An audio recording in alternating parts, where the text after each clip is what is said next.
Bismillahirrahmanirrahim. Assalamualaikum warahmatullahi wabarakatuh. Bismillah, alhamdulillah, wassalatu wassalamu ala habibillah Sayyidina Muhammad ibn Abdillah wa ala alihi wa sahbihi wa mawala. Allahumma rabbi syrah lana sudurana wa yassir lana umurana wahlul uqdatan min alsinatina yafqahu aqwalana. Allahumma fakkihna fid din wa 'allimna at-ta'wil. Allahumma alhimna marashid umurina wa a'idhna min shururi anfusina birahmatika ya rabbal alamin. Walhamdulillahi rabbil alamin. Ahlan kepada sahabat-sahabat semua, kita bertemu pada petang ini dalam pertemuan sejarah Mekah, yang mana kita berkongsi sedikit sebanyak secara ringkas berkenaan tentang Baitullah, berkenaan dengan tempat-tempat yang berada di sekitar Baitullah, berkenaan dengan tanah haram, dan juga berkenaan tentang miqat. Semalam kita telah berkongsi sedikit sebanyak sejarah-sejarah tentang Telaga Zamzam, dan pada hari ini kita nak berkongsi berkenaan tentang Bukit Safa. Apakah itu Bukit Safa? Lalu jom kita lihat tentang Bukit Safa. Dua bukit yang kita biasa dengar, Bukit Safa dan juga Marwah. Kita akan ceritakan terlebih dahulu tentang Bukit Safa. Namun sebelum kita bermula, apa kata sama-sama kita perbetulkan dahulu niat. Moga-moga pertemuan kita adalah kerana Allah Subhanahu wa ta'ala. Nawaitu ta'alluma wa ta'lim wa tadhakkura wa tadhkir wa naf'a wal intifa' wal ifadata wal istifada wal hatha ala tamassuki bi kitabillah wa sunnati rasulillahi sallallahu alaihi wasallam wa du'ai ila al-huda wa dalalati ala al-khair ibtigha'a wajhillah wa mardatihi wa qurbih wa thawabih. Amin amin ya rabbal alamin. Ahlan sahabat yang berada di ruang komen, Zahra Aliyah, Zimadun, Ummi Zayhadi, Galik Sprit, Salabiyah Sa'ad, Marwani Ahmad, Aminah Hitam, M. Nasir Harun, Nur Hayati Yahya, Fozibah Manaf, kemudian Hashimah Uthman, Nurul Hidayat, Ummi Zayhadi, Muslimah Mahmud, Nur Jamilatun Junid, kemudian Zaliha Kamaruddin, Kamiza Muhammad Amil, Nur Yani, Hashimah Uthman, Zuraida Siddiq, Virta Delima, Norian Hussein, Rosni binti Abdullah, Wan Normah, Rosnah Sharif, kemudian Habibah Abdul Aziz, Saadiyah Hassan, Ija Rahman, Zakia Muhammad Nin, serta Nur Aini, Ayahman, Ruziah Ma'arub, kemudian ahlan alhamdulillah, Zakia Muhammad Nin, Bunga Lawang, dengan Samzia SBT. Ahlan kepada sahabat-sahabat semua.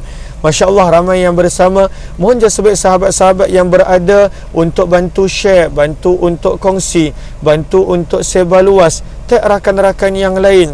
Moga-moga lebih ramai yang beroleh manfaat, insya-Allah. Lalu saya nampak ramai yang komen jelas, dan saya harap begitu kerana saya sekadar menggunakan data, dan kalaulah kadang-kala ada sedikit gangguan, maka saya mohon maaf kerana tidak menggunakan wifi kerana berada di luar rumah pada waktu ini. Lalu kita nak ceritakan tentang Bukit Safa. Kita dah selesai tentang Baitullah, dan kita telah selesai berkenaan tentang kawasan-kawasan yang berada di sekitar Baitullah. Kita dah selesai berkenaan tentang kawasan-kawasan yang berada di sekitar Baitullah, daripada Hajarul Aswad, kisahnya bagaimana ianya dicuri, bagaimana ianya tinggal pecahan batu-batu yang digabungkan pada waktu itu, siapakah yang mula-mula meletakkan perak di sekelilingnya. Kita telah ceritakan tentang Multazam, bagaimanakah cara para sahabat Nabi berdoa di Multazam, dan kemudian kita telah ceritakan tentang pintu Kaabah dan juga dalaman Kaabah. Kita telah ceritakan tentang pintu Taubat juga. Kita juga telah menceritakan tentang Mi'jan, iaitu kawasan tempat di mana Jibril mengajar baginda Nabi sallallahu alaihi wasallam salat. Bagaimanakah Mi'jan yang dahulu, bagaimanakah cara untuk mengenal Mi'jan pada zaman kita. Kita telah cerita tentang keempat-empat penjuru Kaabah, rukun Iraqi, Syami, Hajarul Aswad dan juga rukun Yamani. Kita telah ceritakan tentang Al-Hatim ataupun Hijr Ismail, dan bahagian manakah dia daripada bahagian Al-Hatim yang merupakan sebahagian daripada Kaabah, berdiri padanya seolah-olah berdiri di dalam Kaabah. Kita telah ceritakan juga tentang beberapa tempat mustajab dan juga apakah doa nak dibaca di antara rukun Yamani menuju ke rukun Hajarul Aswad. Kemudian kita telah berkongsi tentang makam Ibrahim, apakah ianya daripada sudut yang asal. Kita juga telah berkongsi tentang mataf, tentang tempat tawaf, dan daripada sudut mozaiknya diambil daripada mana, siapakah orang yang mula-mula meletakkan marmar di mataf tempat tawaf. Kita juga telah menceritakan tentang Zamzam dan juga beberapa perkara yang lain. Pada hari ini kita nak sambung tentang tempat yang jauh sedikit daripada mataf, daripada tempat tawaf. Inilah dikenali sebagai Bukit Safa.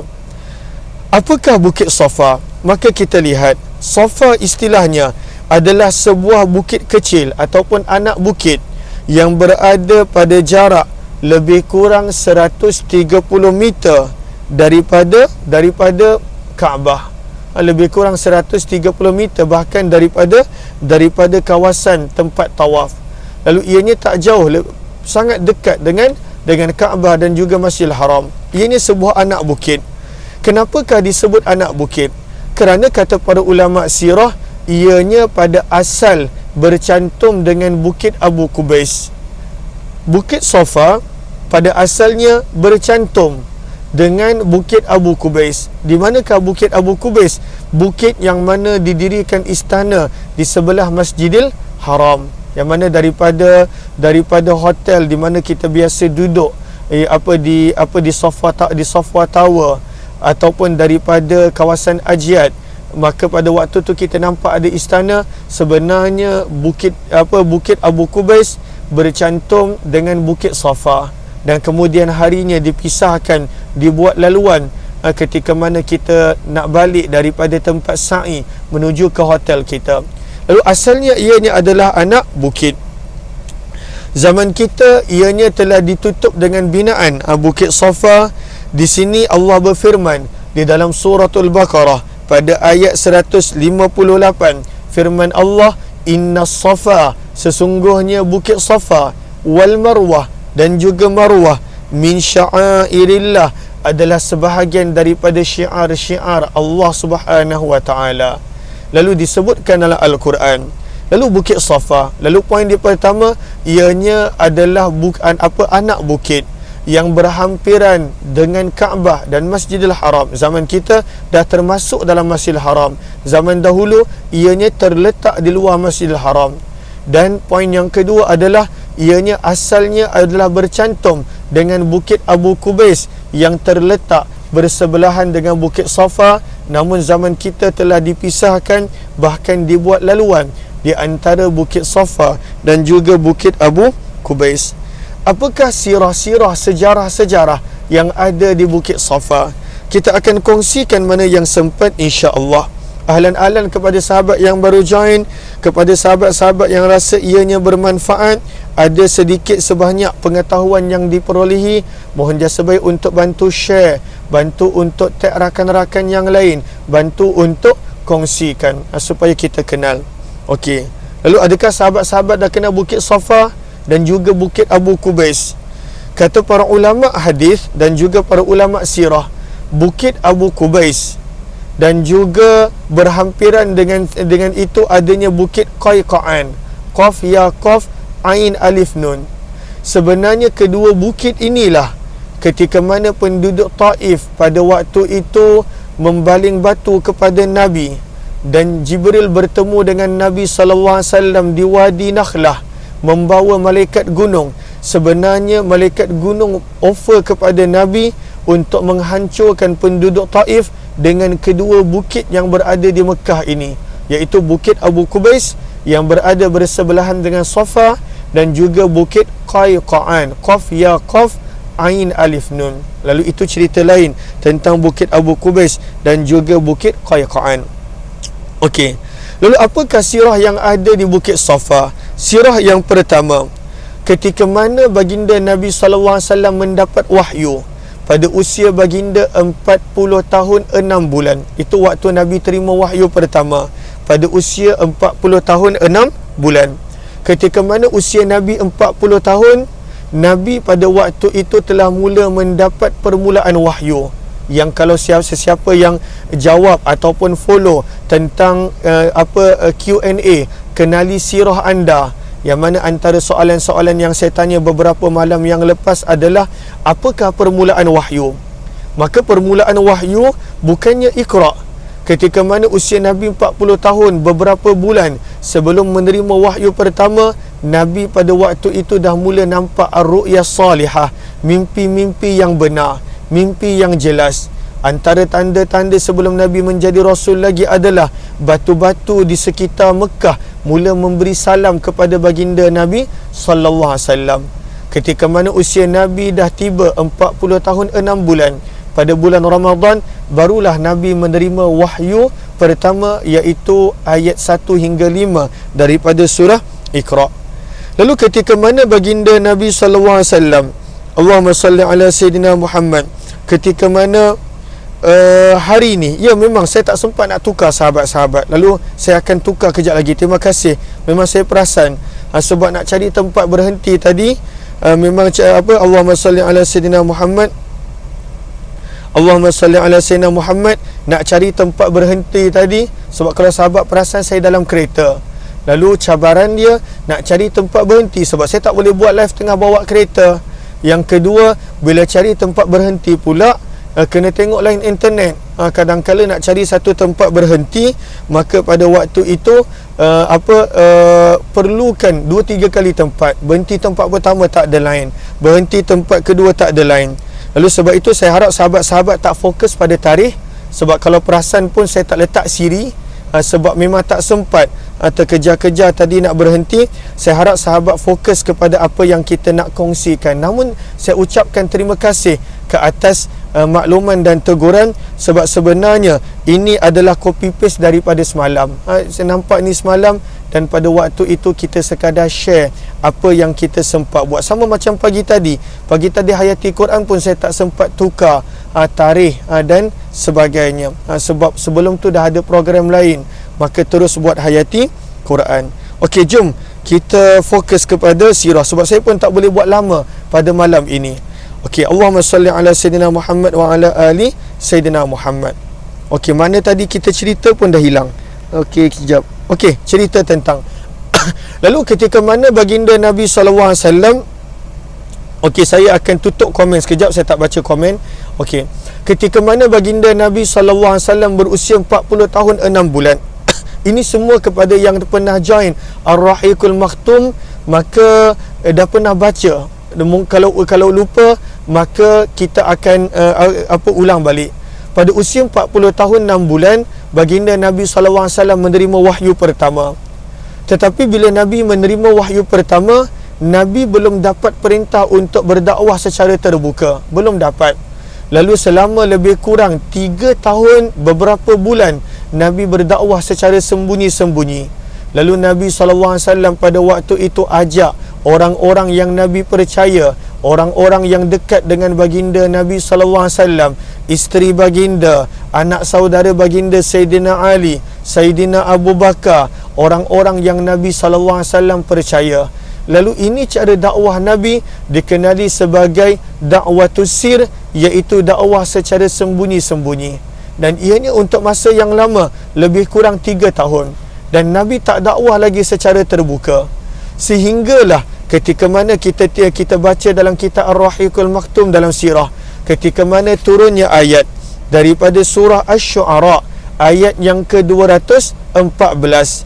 Daripada surah Asy-Syu'ara, ayat yang ke-214, firman Allah Subhanahu wa taala, wa anzir ashiratakal aqrabin, dan berilah peringatan ashirah kepada kaum keluarga kamu yang terdekat. Bila turunnya ayat supaya Nabi mula berdakwah kepada secara terbuka, terutamanya kepada ahli keluarga baginda terdekat, maka tempat yang mula-mula Nabi dakwah secara terbuka di mana? Di mana? Kita dah belajar dah dalam kitab Ar-Rahiqul Maktum. Itulah tempat Bukit Safa, tempat yang mula-mula Nabi dakwah secara terbuka. Maka Nabi SAW pada waktu itu kumpulkan, Nabi SAW naik di Bukit Safa, dan Nabi SAW mula memanggil satu persatu kabilah-kabilah Quraisy. Maka Nabi SAW panggil, wahai Banu Adi, wahai Banu Fihir, wahai Banu Fulan bin Fulan. Nabi panggil satu persatu. Bila Nabi SAW panggil, dan kemudian Nabi pula panggil daripada atas Bukit Safa, tempat yang dianggap tinggi di sekitar Kaabah, Baitullah, maka dalam sirah kita nampak semua orang Quraisy berkumpul. Mereka datang, mereka hadir, mereka berkumpul. Kalaulah orang yang tak boleh hadir pun, dia hantar wakil dia, dia hantar keluarga dia ataupun hamba dia. Kenapa Muhammad panggil? Kerana Nabi sebut satu persatu kabilah Quraisy yang kita telah baca dalam sirah dan juga dalam kitab Ar-Rahiqul Maktum. Lalu ketika mana semua orang telah kumpul, yang mana tak boleh datang, mereka hantar wakil. Maka pada waktu itu Nabi SAW mulakan dakwah baginda dengan Nabi SAW bertanya soalan, adakah mereka percaya kepada Nabi? Lalu mereka kata mereka percaya. Maka Nabi SAW bertanya, kalaulah aku katakan kepada kamu, di belakang bukit ini adanya musuh yang telah bersiap untuk menyerang kamu, adakah kamu akan percaya kepada kata-kata aku, lalu kamu akan menyelamatkan diri tanpa perlu untuk menyelidiki terlebih dahulu benar ataupun tidak ada musuh di belakang bukit ini? Apakah maksud di belakang bukit bila Nabi sebut begitu? Itulah Bukit Abu Qubais. Bukit Abu Qubais, sebab Safa belakangnya adalah Bukit Abu Qubais. Maka bila Nabi tanya begitu, nak menguji adakah mereka percayakan Nabi, lalu mereka berkata, wahai Muhammad, kami percayakan kamu kalaulah kamu berkata di belakang bukit ini ada musuh yang dah bersiap sedia untuk menyerang kami, nescaya kami akan patuh, kami akan percaya, dan kami akan menyelamatkan diri kami. Barulah waktu itu Nabi SAW sampaikan dakwah. Lalu Nabi SAW sebenarnya nak ambil poin, kalaulah berkenaan tentang musibah dunia, iaitu tentera yang dekat, yang hampir, seolah-olah digambarkan di belakang Bukit Abu Qubais, yang mana Bukit Abu Qubais terletak bersebelahan dengan Bukit Safa, ataupun hakikatnya Bukit Safa itu adalah anak bukit kepada Bukit Abu Qubais. Maka sebenarnya Nabi nak fahamkan mereka, sebenarnya kalau itu musibah dunia, kamu boleh percaya aku, sebenarnya akan datang kelak musibah akhirat, dan itulah neraka. Walaupun ianya nampak jauh, tetapi sebenarnya kematian boleh datang bila-bila. Maka percayalah kepadaku dengan beriman kepadaku. Maka Nabi SAW ajak mereka untuk beriman kepada baginda Nabi SAW. Kat mana semua ni berlaku? Dakwah Nabi yang mula-mula, dan sebenarnya waktu itu memang sangat menyentuh jiwa kita. Sebab bayangkan Nabi waktu tu seorang-seorang dekat atas Bukit Safa. Semua orang Quraisy dekat depan Nabi, dekat bawah Bukit Safa. Dan pada waktu Nabi cakap begitu, keadaannya dalam sirah kita belajar, semua orang diam, tak tahu nak cakap apa. Kalaulah mereka nak dustakan Nabi, seolah-olah mereka dustakan diri mereka sendiri. Sebab mereka dah cakap pada awal Nabi tanya, yang mereka benar-benar percayakan Nabi sallallahu alaihi wasallam. Lalu semua orang diam, tak tahu nak membenarkan ke, sebab ini bertentangan dengan apa yang mereka sembah daripada berhala, ataupun mereka sama ada mereka nak dustakan, seolah-olah mereka mendustakan diri sendiri. Sebab baru kejap tadi mereka kata mereka membenarkan Nabi sallallahu alaihi wasallam. Maka waktu itulah orang yang mula-mula mendustakan Nabi secara terbuka, bukannya orang lain, tetapi keluarga Nabi, bahkan pakcik Nabi sendiri, Abu Lahab. Maka pada waktu itu Abu Lahab bila dia tengok semua orang diam, dan Abu Lahab memang dah tahu Nabi dah mengajak kepada Islam sebelum daripada itu, sebab Nabi dah mula ajak keluarga baginda. Maka pada waktu itu Abu Lahab dia bangun dan dia menjerit, tabballaka ya Muhammad sa'iral yaum alihadza jama'tana, celaka kamu wahai Muhammad untuk sepanjang hari, adakah kerana perkara ini kamu kumpulkan kami? Bila Abu Lahab yang merupakan pakcik Nabi menjadi orang yang pertama mendustakan Nabi secara terbuka, maka barulah orang lain mula mendustakan Nabi sallallahu alaihi wasallam. Kita tak boleh bayangkan perasaan Nabi yang pada waktu itu sangat mengharapkan mereka beriman, tetapi yang menjadi penghalang besar kepada itu adalah pakcik Nabi sendiri, Abu Lahab. Dan di sinilah turunnya kemudian firman Allah Subhanahu wa taala, kerana Abu Lahab menjadi orang yang mula-mula mendustakan dakwah Nabi secara terbuka, ketika mana semua manusia pada waktu itu dah 50-50, 50-50. Mereka pada waktu itu diam, tak tahu nak cakap apa. Dan ada kemungkinan kalaulah ada orang yang mulakan langkah, mereka pun akan turut beriman. Tetapi kerana pendustaan Abu Lahab dan dia memanggil Nabi dengan gelaran celaka, maka Allah mencelakakannya di dalam Al-Quran. Dan kerana Abu Lahab mencelakakan Nabi dengan perkataan sepanjang hari, maka Allah mencelakakan Abu Lahab sepanjang zaman, selagi mana belum berlakunya kiamat. Maka orang akan sentiasa membaca tabbat yada abi lahabi wa tab. Inilah peristiwa yang kita nampak sangat bersejarah daripada Bukit Safa. Lalu bila kita berada kat Bukit Safa waktu sa'i, kita kena ingat inilah tempat mula-mula Nabi buat dakwah secara terbuka. Dekat sinilah juga Nabi SAW menerima penolakan ataupun pendustaan secara terbuka buat kali pertama. Maka inilah sirah yang pertama tentang Bukit Safa. Sirah yang kedua tentang Bukit Safa adalah berdasarkan kepada tafsir daripada surah Al-Isra. Berdasarkan kepada tafsir daripada surah Al-Isra. Surah Al-Isra adalah surah yang ke-17 pada ayat yang ke-59. Dalam surah Al-Isra pada ayat yang ke-59, apakah ayatnya? Kita lihat. Allahumma salli ala Sayyidina Muhammad. Firman Allah, wa ma mana'ana an nursila bil ayat illa an kadzdzaba bihal awwalun wa atayna thamudan naqah mubsiratan fadhalamu biha wa ma nursilu bil ayati illa takhwifa. Firman Allah, dan tidak ada yang menghalang kami daripada menghantar turun mukjizat yang mereka minta, melainkan kerana jenis mukjizat seperti itu telah didustakan oleh umat-umat sebelum daripada mereka. Apakah mukjizat yang orang Quraisy minta? Ini sejarah kedua daripada Bukit Safa. Sejarah yang kedua daripada Bukit Safa adalah orang-orang Quraisy pada sababun nuzul ayat yang ke-59 daripada surah yang ke-17 Al-Isra. Orang-orang Quraisy telah datang berjumpa dengan Nabi sallallahu alaihi wasallam. Maka mereka berjanji dengan Nabi, wahai Muhammad, kami pasti akan beriman dengan syarat engkau mintalah kepada Tuhan, engkau mintalah kepada Allah supaya menjadikan Bukit Safa ini keseluruhan dia emas. Emas 1 kilo pun dah berapa harga, 1 gram pun dah berapa.